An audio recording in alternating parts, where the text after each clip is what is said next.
एक जौहरी के पास में दो हीरे थे, बड़े बिल्कुल बहुत जोरदार हीरे। दो हीरे थे जौहरी के पास में और दोनों कीमत वाले थे दोनों। पर जौहरी को मालूम था, उसके बाप ने, उसके पिताजी ने बताया था, उसके पिताजी बोले थे कि इसमें एक हीरा असली और एक हीरा नकली। अब जिसको भी दिखा था वो तो हीरे वाले कह देते हैं नहीं दोनों एक जैसे हैं, दोनों सेम, दोनों की क्वालिटी, दोनों का कैरेट, दोनों का नक्काशी, दोनों एक जैसी, दोनों की कीमत करोड़ों में। परंतु उसके पिताजी ने कहा था कि इसमें एक हीरा असली है और एक हीरा नकली। अब जौहरी ने विचार करा, पिताजी ने अच्छा खासा व्यापार दे दिया कि इसमें एक हीरा असली और एक हीरा नकली। अब जौहरी क्या करता, अलग अलग नगर में जाता, प्रदेश में जाता और प्रदेश में जाकर आवाज लगाता वहां के राजा को, महाराज मैं उस नगर का जौहरी हूं, मेरे पास में दो हीरे हैं, अगर तुम्हारे नगर में कोई जौहरी हो तो बता दे इसमें असली कौन सा नकली कौन सा। अगर किसी जौहरी ने मुझे नकली हीरा बता दिया इसमें से तो मैं अपनी पूरी प्रॉपर्टी, पूरी जमीन उसको दे दूंगा, और अगर नहीं बता पाया महाराज तो आपको राजघराने में से 5000 एकड़ जमीन, 5000 बीघा जमीन और 1.25 लाख सोने की मोहरें देना पड़ेगी। अब राजा के पास में जब चैलेंज जाता तो राजा ने अपने अपने नगर में बहुत अच्छे अच्छे जौहरी रहते, उन्होंने बुलाया, लाओ बताओ इसमें असली कौन सा नकली कौन सा, इसमें से बताया जाए असली कौन सा नकली कौन सा। जौहरी को बुलाते, वो दूरबीन लगाते हैं, नाप तोल करते, सब कुछ देखते, पर कह देते नहीं साहब ये तो दोनों ही असली है, दोनों का कैरेट एक जैसा, दोनों बढ़िया, दोनों बढ़िया। नहीं महाराज, आखिरी में वो बता नहीं पाता कि नकली कौन सा है तो राजा उसको पैसे देकर भेज देता। पर एक नगर में गया तो वहां जाकर चिल्लाया कि इसमें से नकली बता दो कौन सा है, इसमें असली कौन सा है और नकली कौन सा है। वहां पर भी हार रहा था। वहीं पर एक संत बैठा हुआ, एक साधु, एक संत बैठा। संत के पास सूचना गई, बताओ इसमें असली कौन सा नकली कौन सा। जौहरी हार गए। संत ने कहा महाराज आपसे निवेदन है कि इन हीरों को मुझे दिया जाए, मैं बता देता हूं आधे घंटे के अंदर मैं आपको बता दूंगा। इतने में तो जौहरी ने मन में सोचा अभी तक इस हीरे की जांच केवल जौहरी कर रहे थे, पर आज हीरे की जांच करने के लिए संत आगे आ गए। क्या है इसमें ऐसा? संत ने कहा मैं बता सकता हूं इसमें असली कौन सा नकली कौन सा। जौहरी ने हंसकर कहा महाराज अगर आपके नगर का संत बताएगा तो 10,000 बीघा जमीन देना पड़ेगी 5,000 की जगह। राजा ने भी संत को बुलाकर कहा महाराज क्यों लुटवा रहे हो, 5,000 ही जाने दो, क्यों कह रहे हो। नहीं महाराज, संत ने कहा तुम्हें असली और नकली बताकर ही मालूंगा।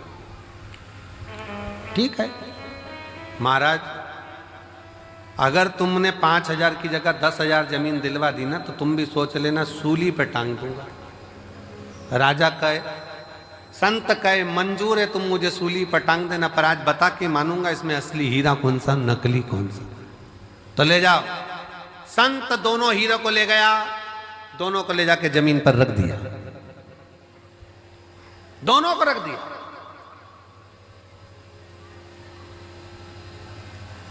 बैठ गए। 20 मिनट बाद उठकर गया संत, हीरा उठाया, दूसरा हीरा उठाया और राजा के हाथ में दे दिया। ये जो दूसरा हीरा है ना ये नकली है। जौहरी ने कहा तुम कैसे कह सकते हो कि ये असली और ये नकली है। संत ने कहा थोड़ी सी गर्मी पाकर जो गर्म हो जाता है वो कांच है, थोड़ी सी गर्मी पाकर भी जो ठंडा रहे वो हीरा है। धन की थोड़ी सी गर्मी पाई और गर्म हो गए तो मुझे जानता नहीं है, पहचानता नहीं है, मैं ये हूं, मैं वो। कांच, काया की थोड़ी सी गर्मी मिल गई, मैं बड़ा सुंदर, मैं बड़ी सुंदर, मैं बड़ा सुंदर, बड़ी सुंदर। काया की गर्मी आ गई, बात बात में कह देना अपना चेहरा देख कर आ, चल अपना चेहरा देख कर आ। गर्मी कांच का टुकड़ा, धन की गर्मी, वैभव की गर्मी, सत्ता की गर्मी, जरा सी कुर्सी आई, पद मिल गया, प्रतिष्ठा मिल गई, कुर्सी मिल गई, सत्ता मिल गई, अहंकार में फूल गए सब। तो मुझे जानते नहीं हो, मेरे पास ये पद है, मैं वो हूं, मैं वो हूं। गए समझ गए कि ये कांच है। हीरा कितनी भी गर्मी पड़ जाए पर हीरा अपना तत्व नहीं भूलता, हीरा ठंडा की ठंडा ही रहता है, वो भले करोड़ों का।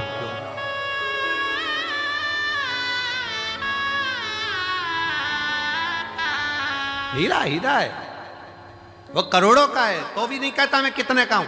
वो अपनी गर्मी सामने नहीं प्रस्तुत करता, वो अपनी ठंडकता देता है, अपने भीतर की ठंडकता देता है। आप कितने भी अहदे पर पहुंच जाओ, कितने बड़े पद पर पहुंच जाओ, कितनी बड़ी कुर्सी पर पहुंच जाओ, कितने बड़े अधिकारी बन जाओ, कितने बड़े मिनिस्टर बन जाओ, कितने बड़े मंत्री बन जाओ, कितने बड़े संतरी बन जाओ, कितनी भी पद पर पहुंच जाओ, पर याद रखना अगर ओरिजिनल हीरे होना, ओरिजिनल हीरे होना तो अपने को अंदर से तपाना मती, कूल रहना, ठंडे कूल।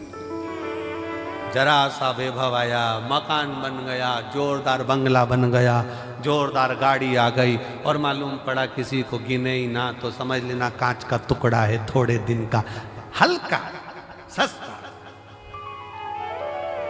समझ तुम देखो कई घर में बहुत, वैसे तो आजकल की जितनी बहुएं आती हैं, बेटियां आती हैं, वो ऐसा व्यवहार नहीं रखती हैं, पर पूर्व समय के बहुत सारी फिल्में जो बनती थी ना, पहले के समय में जो फिल्म बनती थी आप उसको देखना, उन फिल्मों में बहुआं आती थी और अपना रोल अदा करती थी, और तुम मुझे जानती नहीं हो, जेठानी से कहे तुम काम करो मैं तो अप टू डेट, देवरानी से कहे तू कर मैं अप टू डेट। ये क्यों दिखाते थे? उसमें यही दिखाते थे कि गर्मी है, जो गर्म हो रहा है, धन को देखकर, वैभव को देखकर, सत्ता को देखकर, अपने धन और वैभव, सत्ता, प्रतिष्ठा को देखकर जो गर्म हो रहा है वो कांच का टुकड़ा है, उसमें हीरापन नहीं है। हीरा वो होता है जो अपनी कीमत ही नहीं बोलता, वो अपनी कीमत बोलता ही नहीं। नम्रता उसकी कीमत, सहजता उसकी कीमत।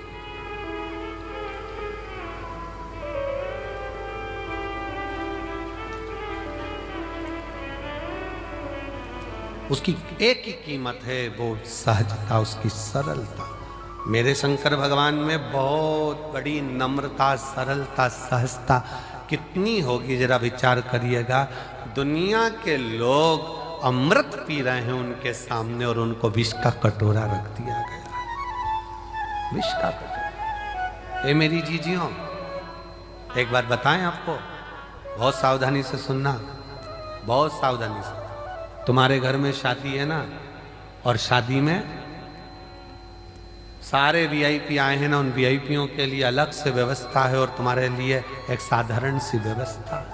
साधारण, बहुत समझना, बहुत, पर उसमें एक चीज देखना जरूर, वीआईपी है वो भी वही भोजन कर रहा है जो साधारण व्यक्ति कर रहा है, साधारण भी वही कर रहा है जो वीआईपी कर रहा है। तो समझ लेना कि थोड़ी सी सहजता रखिए। भोजन में कोई बढ़ोतरी, कोई घटोतरी नहीं, कोई बढ़ोतरी, कोई घटोतरी।